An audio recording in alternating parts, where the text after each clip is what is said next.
So this reveals a way of shooting film, starting with 3 stories, which is kind of habit in your career, and or 2 or 3 parts, and also, so this is the first thing, and the other thing it's that you start shooting without real script, and that you are writing during the shooting. So, how could you explain First of this? all, we normally we shoot without a script. It's not without a real script or fake scripts.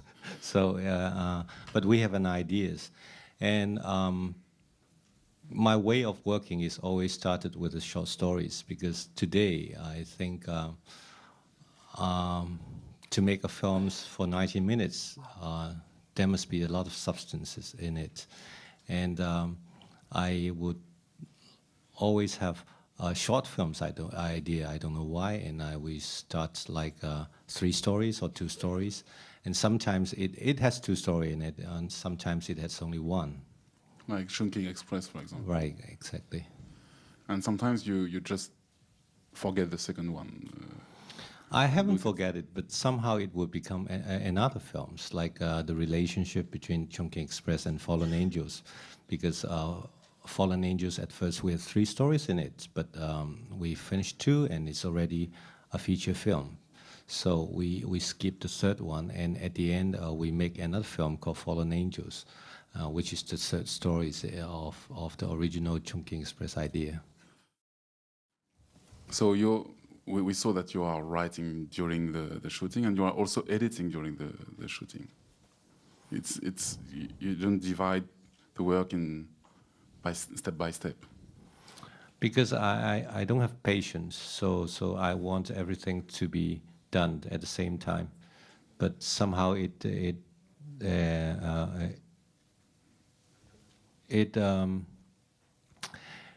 also creates something that you can understand directly, that okay, this is the right rhythm or not. So whenever we find the rhythm, and then we was just shooting and wait until the end of the productions, then we start editing. And eventually you also start another film. Of course. Actually, I always think to make films, sometimes it would be good like a road movie or like a circus in the old times. So we work together with a team, and then we can keep shooting. And I always have a dream to make 10 films in 18 months, traveling along. Because to me, I think people ask, do you need vacations? To make a film for me is the actual process of production is vacation to me, and I enjoy the process very much. So that's why the shooting lasts so long.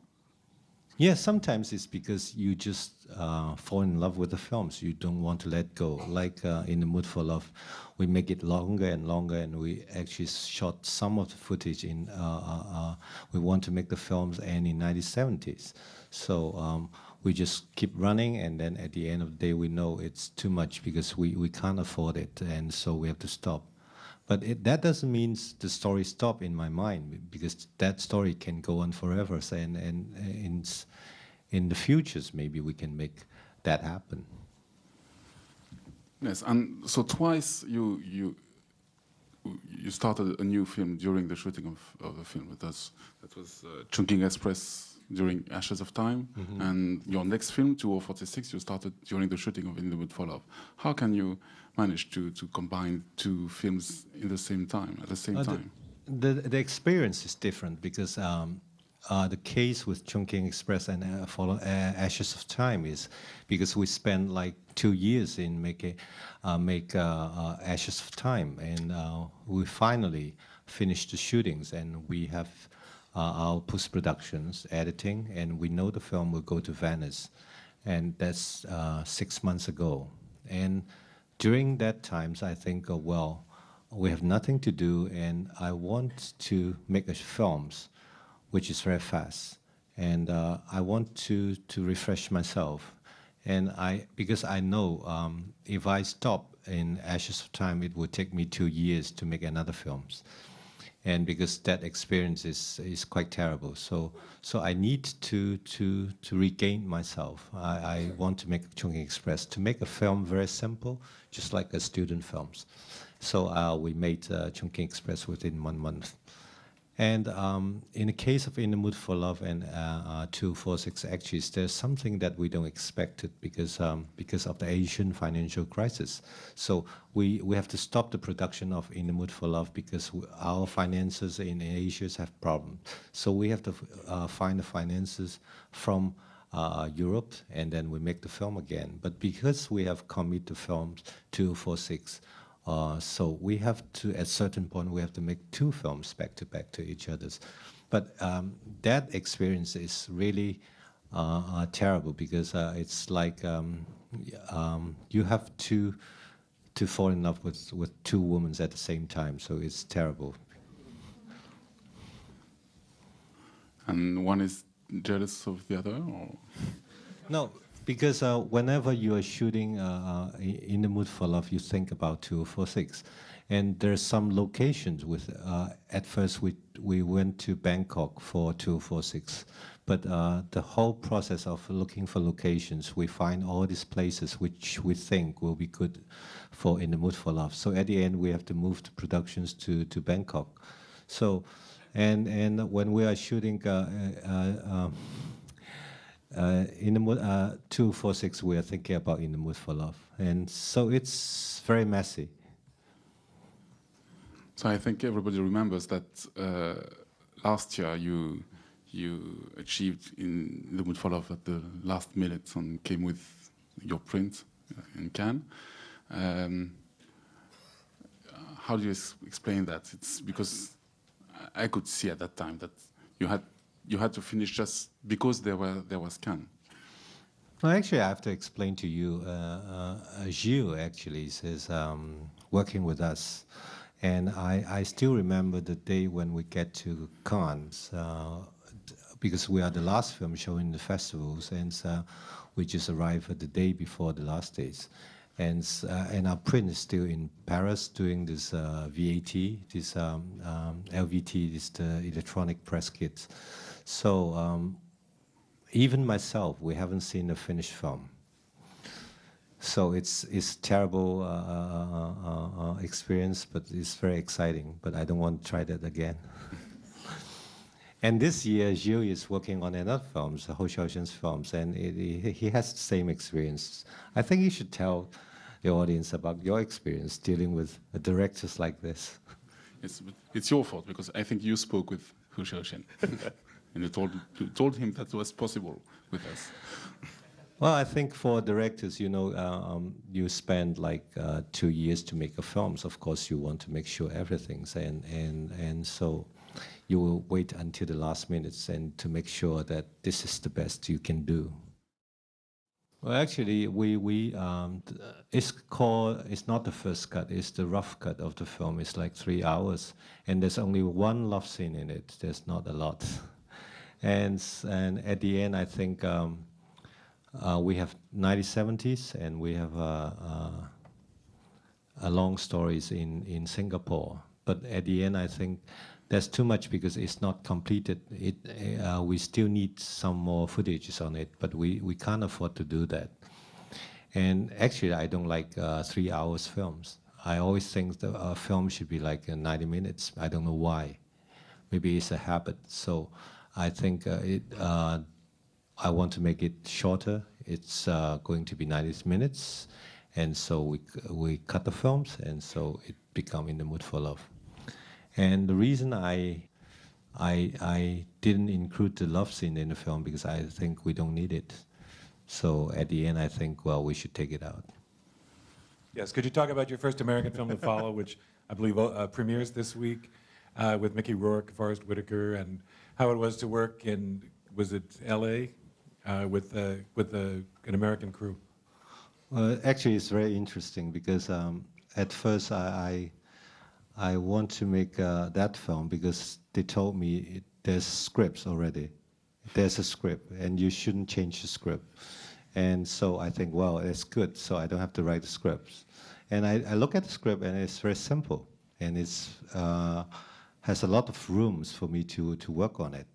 So I agreed to do it, and it takes me only 8 days. And I said, well, that's fine. It's like a vacation to me. So I go there, and with William, and then we start shooting. And at first, we think, well, we should work like Hollywood directors. So this is your role, and that's my role, and so I just follow the script. But somehow the script has some problems, and this location have problems. So we began to change the script, and we began to change the locations. So at the end, I talked to Williams, hey, we are doing the same thing as we did in Hong Kong. Even though we have every day on set, there's like 30 trucks. I don't know why, because we're shooting only 2 persons. But there's 30 trucks, and it's like a whole army, but it's fun. Okay, let's do it. But we still do it the same way. But actually, so after the whole experience, I learned something. I think, actually, the way people make films in Hollywood, they have their structures, and there has a reason for that. If we are going to make a huge movies like 50 million budget movies, so you have to work like this, because in Hollywood there's a lot of people working on one thing, and they don't want to interfere with others, you know. But in Hong Kong, there's one person is working on a lot of things. So this is the difference. But if you're going to make a very big movies, huge productions, you need structures like this so you can work very smoothly. If we are using the Hong Kong structures to make films like this, it will create a lot of confusions, and will be very messy. But if you're going to make a very personal film, small films, I think the Hong Kong structure is better. Well, the story is actually, we want to make it as an opera, because in operas there's always the structures is like a stage work, and it has Act 1, Act 2, and the theme of operas is always most of the time is promise and betrayal. And the idea of 246 is about promises, because we have the idea of the film in 97 when Hong Kong going back to China, and the Chinese government promised Hong Kong 50 years unchanged. And I think it is a big promise, so we want to make a film about that, and we want to see are there anything that will be unchanged in life. So is it again 3 stories? Yeah, we have 3 acts. And how is it to be your own producer? Is it that's comfortable, of course, but is it also a problem in the process of making the film? Well, because I think to produce a film is a full-time job. So I have 3 full-time jobs by myself as a writer, directors, and producer. So I'm too slow, you know. I can't make a lot of films. So but also it gives me a lot of freedoms and responsibilities, because my first 2 films, there's a lot of people saying that, okay, you can make the films that you want, but you don't care about the producers. But I said, okay, I'm going to be the producers, and I want to make sure I can survive. Well, I think actually, I haven't been to film school, and I always think to be a film school, to spend some time in film school is good. So you can see a lot of films, you can meet some friends there, but actually, honestly, I think you can't learn how to make a films in school. You have to learn how to make a films in daily life. And how did you learn how to make films? What films did you see when you were young, and where? Well, my experience is because of my background. I was born in Shanghai. I came to Hong Kong when I was 5, And like those characters in The Mood for Love, we are Shanghainese and we don't speak the local language. And my mother's like movies a lot, so we spend almost every day watching films, different kind of films. So it is, in Hong Kong we can see Hollywood films, Mandarin production, local productions, European films. So actually I think my advice to film students is if you have a chance to take a look, just see as much film as you can. Bad films are good films.